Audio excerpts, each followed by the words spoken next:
আমাদের রাসূল সাল্লাল্লাহু আলাইহি সাল্লামকে সর্বশ্রেষ্ঠ মিশন দিয়ে পাঠানো হয়েছে, যা কোনো মানুষকে কখনো দেয়া হয়নি। আর দ্বিতীয় আয়াতে সেই সম্পূর্ণ মিশনটির সারসংক্ষেপ করা হয়েছে 4টি কাজের মাধ্যমে। এগুলো হলো সেই 4টি কাজ যা রাসূল সাল্লাল্লাহু আলাইহি সাল্লামকে করতে হয়েছিল, যে পরিবর্তন তিনি এনেছিলেন তার জন্য। আর এই আলোচনার শেষে সর্বশেষ যে আলোচনা আপনাদের সাথে করব তা হলো আমার এবং আপনার পরিবর্তনের ক্ষেত্রে আলোচিত এই সকল শিক্ষার ভূমিকা। নিজেকে পরিবর্তনের জন্য কোরআনে বর্ণিত এই 4টি পদক্ষেপ, যার আলোকে আমি আজকের আলোচনার নামকরণ করেছি। মূলত তাই থাকবে শেষের দিকে। কোরআন থেকে এই শিক্ষাগুলো আমরা শিখব এবং শেষে তা থেকে নির্যাস বের করে আমাদের নিজেদের জীবনে প্রয়োগ করব। তো আসুন শুরু করি সেই ভূমিকা দিয়ে, সূরা জুমার সংক্ষিপ্ত পরিচিতি দিয়ে। এটি সহ আরও কয়েকটি সূরাকে একসাথে বলা হয় মুসাব্বিহাত। এটা একটা বড় আরবি শব্দ, আপনি হয়তো জানেন না এর অর্থ কী। আসলে মুসাব্বিহাত হলো সেই সূরাগুলো যা আল্লাহর পারফেকশন বর্ণনা করে।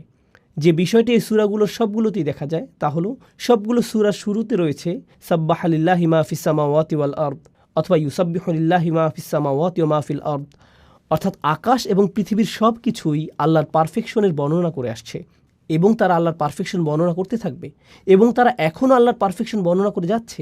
এই ঘোষণা এসেছে এই কয়েকটি মাদানী সূরা শুরুতে, যার একটি হলো সূরা জুমা। কিন্তু লক্ষণীয় অন্য একটি বিষয় হলো এই সবগুলো সূরাই আকাশ এবং পৃথিবীকে তুলনা করেছে মদিনার মুসলমানদের সাথে। রাসূল সাল্লাল্লাহু আলাইহি সাল্লাম মদিনায় হিজরত করার পর সেখানে মুসলিমদের নতুন সমাজ গড়ে ওঠে। এই সূরাগুলো মদিনার মুসলিমদের অবস্থাকে আকাশ এবং পৃথিবীর সাথে তুলনা করেছে। মূলত এটা প্রকাশ করেছে যে আকাশ এবং পৃথিবী তাই করছে যা তাদেরকে বলা হয়েছে। তারা আল্লাহর সামনে আত্মসমর্পণ করে এবং তার পারফেকশন ঘোষণা করে। আল্লাহ বোঝাতে যাচ্ছেন, কেন তোমাদের ঈমানের স্তর ভিন্ন? তোমাদের কেউ কেউ খুবই নিবেদিত, কেউ কেউ মোটেও নিবেদিত না। তোমাদের কেউ কেউ মুনাফিকিপূর্ণ, তোমাদের কারো কারো সংকল্প দুর্বল, এরকম পার্থক্য বিদ্যমান। তো আল্লাহ আসলে ভিন্নতা দূর করে সকলের ঈমানের স্তরকে উপরে তুলে আনতে চাইছেন এবং সকলকেই পরিবর্তন করতে চাইছেন এই মুসাব্বিহাত সূরাগুলোর মাধ্যমে। এই গ্রুপের সূরাগুলোর একটি হলো সূরা জুমা। কিন্তু কোরআনের এই ছোট সূরার গ্রুপের মধ্যেও সূরা জুমার রয়েছে স্বতন্ত্র বৈশিষ্ট্য। কেন? এর কারণ দুইটি। প্রথমত, অন্য সূরাগুলোতে আল্লাহ বর্ণনা করেছেন আকাশ এবং পৃথিবীর এবং তাদের কার্যক্রম এবং তাদের করণীয়। ইউসাব্বিহু লিল্লাহি মা ফিস সামাওয়াতি ওয়া মা ফিল আরদ। আর যেহেতু আকাশ এবং পৃথিবী তাই করে যা তাদের করা উচিত, তাই বিশ্বাসীদেরকে সমালোচনা করা হয়েছে যে তাহলে তোমরা কেন তা করো না যা তোমাদের করা উচিত। লিমা তাকুলুনা মা লা তাফআলুন, তোমরা এমন কথা কেন বলো যা তোমরা করো না।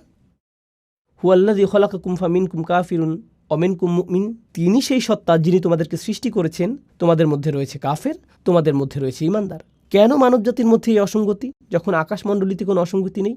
কিন্তু এই সূরাটি অন্যগুলো থেকে আলাদা। এই সূরাতে যখনই আল্লাহ বর্ণনা করেছেন আকাশ এবং পৃথিবী এবং তারা তাই করে যা তাদের করা উচিত, এরপর তিনি উল্লেখ করেছেন রাসূল সাল্লাল্লাহু আলাইহি সাল্লামের। আমাদের সমালোচনা করার পরিবর্তে তিনি রাসূল সাল্লাল্লাহু আলাইহি সাল্লামের উল্লেখ করেছেন এবং বর্ণনা করেছেন তিনি তাই করেন যা তার করা উচিত। আকাশমণ্ডলী যেমন আল্লাহর ঐশী নির্দেশ অনুযায়ী চলে, রাসূল সাল্লাল্লাহু আলাইহি সাল্লাম নিজেও আল্লাহর ঐশী নির্দেশ মেনে চলেছেন। আকাশ, পৃথিবী এবং রাসূল সাল্লাল্লাহু আলাইহি সাল্লামের কাজের মধ্যে সংগতি বিদ্যমান ছিল। এই দিক থেকে এই সূরাটি অন্য সূরাগুলো থেকে চমৎকারভাবে আলাদা।